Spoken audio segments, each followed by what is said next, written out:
Assalamualaikum warahmatullahi wabarakatuh. Perkenalkan, saya Muhammad Faisin Farhani, NIM 190201. Di sini saya akan membacakan makro yang berjudul Ruknul Waqfi. Bismillahirrahmanirrahim. Ruknul Waqfi. Al-waqfu yatawaqqafu wujuduhu 'alal umuri arba'atan wa hiya as-sighatu munsya'atulah wal waqifu alladhi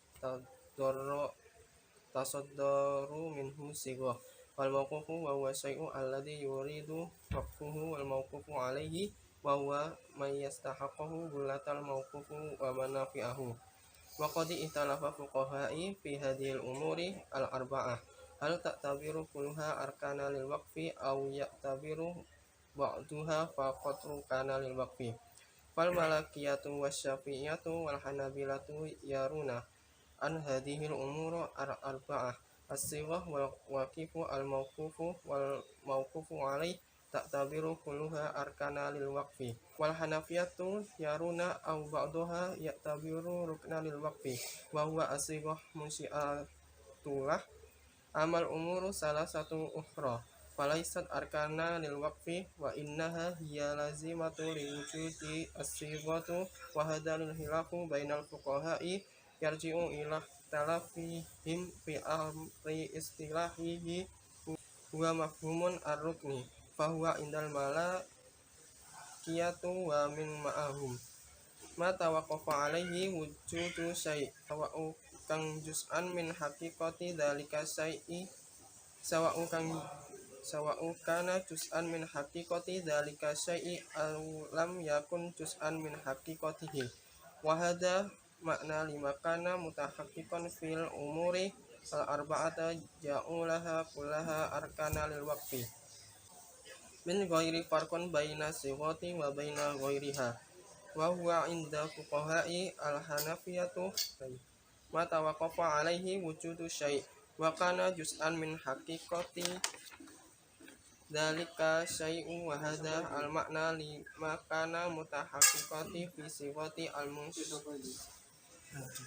munsya'ati lil waqfi wa ghairi mutahaqqiqan fi al umuri salasati ukhra ja'alu al sighatu wahdaha hiya ar-ruknu wa lam yaj'alu ma'adaha rukna lil waqfi. Selanjutnya penjelasan mengenai rukun wakaf itu dari makro yang telah saya bacakan, yaitu wakaf itu tergantung pada 4 hal, yaitu sighot atau ikrar, orang yang wakaf dan bersighot atau berikrar atau kesepakatan, benda yang diwakafkan, sesuatu yang dikehendaki hukum Islam. Orang yang menerima wakaf yaitu orang yang layak menerima serta memproses benda yang diwakafkan dan memanfaatkannya. Para fuqaha berbeda pendapat mengenai keempat hal ini. Apakah semuanya termasuk rukun wakaf atau hanya beberapa dari mereka yang dianggap sebagai pilar wakaf? Maka Imam Malik, Imam Syafi'i, Imam Hambali berpendapat bahwa pada 4 hal ini, sighot atau ikrar, dan orang yang berwakaf, benda yang diwakafkan, orang yang menerima manfaat wakaf, dan mempertimbangkan bahwa keempat tersebut merupakan rukun wakaf. Abu Hanifah berpandangan mempertimbangkan sebagian rukun wakaf yaitu sighot dan 3 lainnya. Mereka bukan pilar-pilar wakaf, tapi mereka diperlukan untuk keberadaan sighot atau ikrar. Perbedaan pendapat di antara para fuqaha ini disebabkan perbedaan mereka dalam hal istilahnya, yaitu pada konsep rukun, karena menurut Imam Maliki dan mereka bersama memahaminya, apa yang tergantung pada keberadaan sesuatu dan konsepnya dengan akal, apakah itu bagian dari realitas benda itu atau bukan bagian dari realitasnya.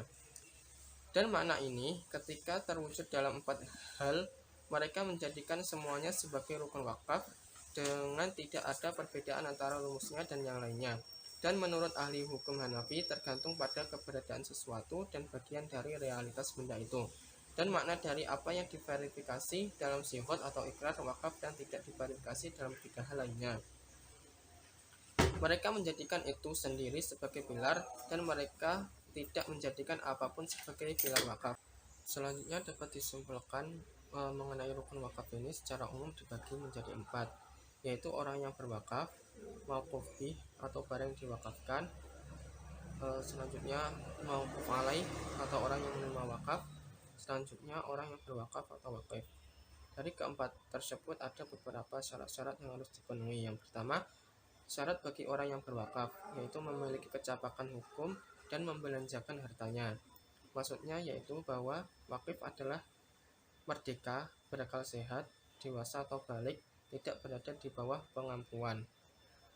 Tetapi menurut Abu Zahroh, bahwa para fuqaha sepakat jika ada seseorang hamba yang mewakafkan hartanya, maka hal ini dibolehkan dengan syarat ia memperoleh izin dari tuannya.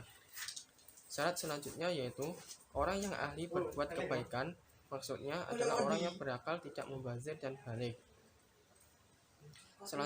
Syarat selanjutnya yaitu orang yang ahli berbuat kebaikan, maksudnya adalah orang yang berakal, tidak mubazir dan balik. Syarat selanjutnya adalah atas kehendak diri sendiri, bukan paksaan dari orang lain. Syarat dari mauquf bih atau barang yang diwakafkan. Yang pertama yaitu barang yang diwakafkan tidak cepat rusak atau habis ketika diambil manfaatnya. Yang kedua, milik orang yang berwakaf. Yang ketiga, bukan barang yang najis dan haram. Yang keempat, harta yang diwakafkan harus mutakawam.